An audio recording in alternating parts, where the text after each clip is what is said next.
You ask Tiger to solve. This deals with linear equations with one unknown. The final result is z equals -6/7. Let's solve it step by step. Simplify the expression. Simplify the arithmetic.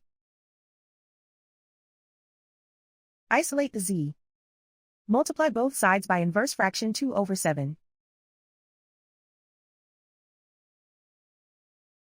Group like terms. Multiply the coefficients.